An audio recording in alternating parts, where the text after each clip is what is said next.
Welcome to all. ಇವತ್ತು ಪರ್ಫೆಕ್ಟಾಗಿ ಕಾಯಿ ಹೋಳಿಗೆ ಯಾವ ರೀತಿ ಮಾಡೋದು ಅಂತ ತೋರಿಸ್ಕೊಡ್ತಾ ಇದ್ದೀನಿ. ಸೊ ಈ ಒಂದು ಮೆಜರ್ಮೆಂಟ್ನಲ್ಲಿ ಮಾಡಿದ್ರೆ ಪರ್ಫೆಕ್ಟಾಗಿ ಕಾಯಿ ಹೋಳಿಗೆ ಬರುತ್ತೆ, ಸಾಫ್ಟಾಗಿ. ಬನ್ನಿ ರೆಸಿಪಿನ ಸ್ಟಾರ್ಟ್ ಮಾಡೋಣ. ನಾನಿಲ್ಲಿ 1 kg ಹೋಳಿಗೆ ಮಾಡ್ತಾಯಿದ್ದೀನಿ. ಸೊ 1 kg ಮೈದಾಗೆ ಒಂದು ಚಿಟಿಕೆ ಉಪ್ಪು ಹಾಕಿ ಒಂದು ಅರ್ಧದಿಂದ ಮುಕ್ಕಾಲು ಲೀಟ್ರ್ ನೀರು ಬೇಕಾಗುತ್ತೆ. ಸ್ವಲ್ಪನೇ ಹಾಕ್ಕೊಂಡು ಮೈದಾನ ನೀಟಾಗಿ ಕಲಿಸ್ಕೋಬೇಕಾಗತ್ತೆ. ಸೊ ನೋಡ್ತಾ ಇರ್ಬೋದು. ಸೊ ನಾವು ಮೈದಾನ ಎಷ್ಟು ನೀಟಾಗಿ ಕಲಿಸ್ತೀವೋ ಅಷ್ಟು ಪರ್ಫೆಕ್ಟಾಗಿ ಹೋಳಿಗೆ ಅನ್ನೋದು ಬರುತ್ತೆ. ಸೊ ತುಂಬ ಗಟ್ಟಿಗೂ ಕಲಿಸ್ಬಾರ್ದು ಅಥವಾ ತುಂಬ ತೆಳ್ಳಗೂ ಕಲಿಸ್ಬಾರ್ದು. ನಾನು ನೋಡ್ತಾ ಇರ್ಬೋದಲ್ವ. ಸೊ ಈ ಒಂದು ಅಳತೆನಲ್ಲಿ ಕಲಿಸ್ಕೋಬೇಕಾಗತ್ತೆ.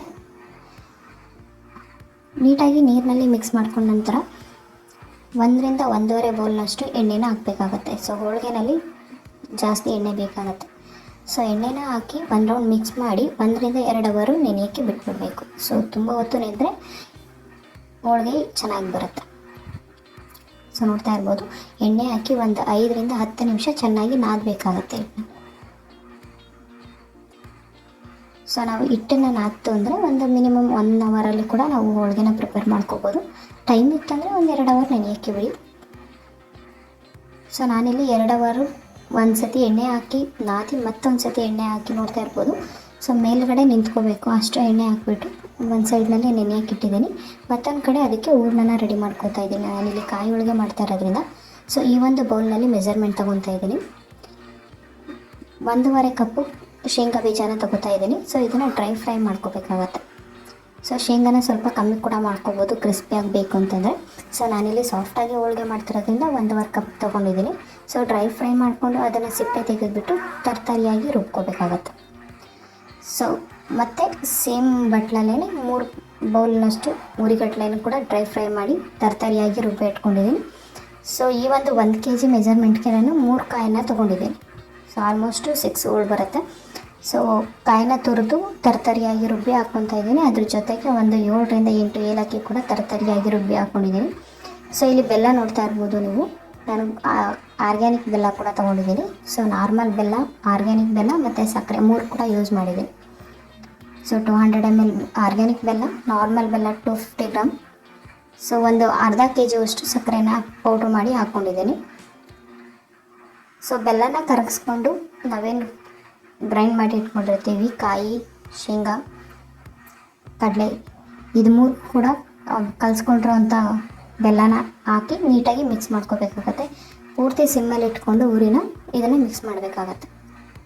ಸೊ ನೋಡ್ತಾ ಇರ್ಬೋದು, ಕೈಗೆ ಯಾವುದು ಕೂಡ ಅಂಟ್ತಾ ಇಲ್ಲ. ಸೊ ಇಲ್ಲಿವರೆಗೂ ನಾವು ಬೇಯಿಸ್ಕೋಬೇಕಾಗತ್ತೆ ಹೋಳಿಗೆ ಹೂರ್ಣನ. ಒಂದು ಕಡೆ ಹೂರ್ಣ ರೆಡಿಯಾಗಿದೆ, ಮತ್ತೊಂದು ಕಡೆ ಕನಕ ಕೂಡ ನೀಟಾಗಿ ನೆಂದಿದೆ ನೋಡ್ತಾ ಇರ್ಬೋದು ನೀವು. ಸೊ ಹೂರ್ಣ ಮತ್ತು ಕನಕ ಎರಡು ಕೂಡ ಒಂದೇ ಅಳತೆಯಲ್ಲಿ ಉಂಡೆನ ತೊಗೋಬೇಕಾಗತ್ತೆ. ಸ್ವಲ್ಪ ಕನಕನ ಕಮ್ಮಿ ತೊಗೊಂಡ್ರು ಕೂಡ ಪರ್ಫೆಕ್ಟಾಗಿ ಬರುತ್ತೆ. ಸೊ ಎರಡೂ ಸೇಮ್ ಮೆಜರ್ಮೆಂಟ್ ತೊಗೊಂತಂದರೆ ನಿಮಗೆ ಸೈಡಲ್ಲಿ ಕನಕ ಹೊಳಿಯೋದು ಆ ಥರ ಏನೂ ಇರೋದಿಲ್ಲ. ಸೊ ನೋಡ್ತಾ ಇರ್ಬೋದು, ಪರ್ಫೆಕ್ಟಾಗಿ ಹೋಳಿಗೆ ಅನ್ನೋದು ಬರುತ್ತೆ ಆ್ಯಂಡ್ ಸಾಫ್ಟಾಗಿರುತ್ತೆ. ಸೊ ಅದಕ್ಕೆ ಮುಂಚೆ ನನ್ನ ಚಾನಲ್ ಏನಾದರೂ ಹೊಸದಾಗಿ ನೋಡ್ತಾ ಇದ್ದರೆ ಸಬ್ಸ್ಕ್ರೈಬ್ ಮಾಡ್ಕೊಳೋದೆಲ್ಲ ಮರಿಬೇಡಿ. ಸೊ ನೋಡ್ತಾ ಇರ್ಬೋದು ಎಷ್ಟು ತೆಳ್ಳಗೆ ಬಂದಿದೆ ಅಂತ. ನೀವು ದಪ್ಪ ಕೂಡ ತೊಟ್ಕೋಬೋದು, ಯಾಕಂದರೆ ಇದು ಕಾಯಿ ಹೋಳಿಗೆ ಇರೋದ್ರಿಂದ ತೆಳ್ಳಗಿತ್ತಂದರೆ ತಿನ್ನೋದಕ್ಕೆ ಚೆನ್ನಾಗಿರುತ್ತೆ. ಸೇಮ್ ಹೋಟೆಲ್ ಸ್ಟೈಲಲ್ಲೇ ಮನೇಲಿರೋವಂಥ ಐಟಮ್ನಲ್ಲಿ ನಾವು ಕಾಯಿ ಹೋಳಿಗೆನ ಪ್ರಿಪೇರ್ ಮಾಡ್ಕೋಬೋದು.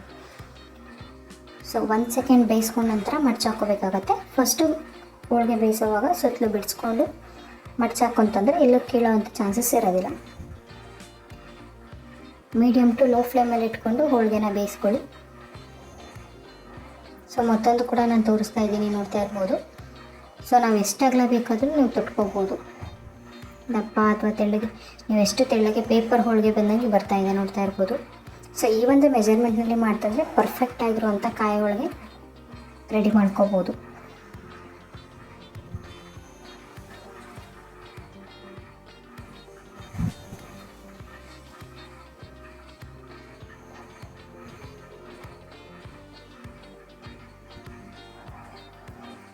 ನೋಡ್ತಾ ಇದ್ದೀರಲ್ಲ ಎಷ್ಟು ನೀಟಾಗಿ ಹೋಳಿಗೆ ಬರ್ತಾಯಿದೆ. ನಿಮ್ಮ ಮನೇಲಿ ಒಂದ್ಸರಿ ಟ್ರೈ ಮಾಡಿ ಹೇಗೆ ಬಂತು ನನಗೆ ಕಮೆಂಟ್ ಸೆಕ್ಷನಲ್ಲಿ ತಿಳಿಸಿ. ಈ ವಿಡಿಯೋ ಇಷ್ಟ ಆಯ್ತು ಅಂದರೆ ಲೈಕ್ ಮಾಡಿ, ಶೇರ್ ಮಾಡಿ, ಫ್ರೆಂಡ್ಸು ಫ್ಯಾಮಿಲಿ ಜೊತೆ ಸಪೋರ್ಟ್ ಮಾಡಿ.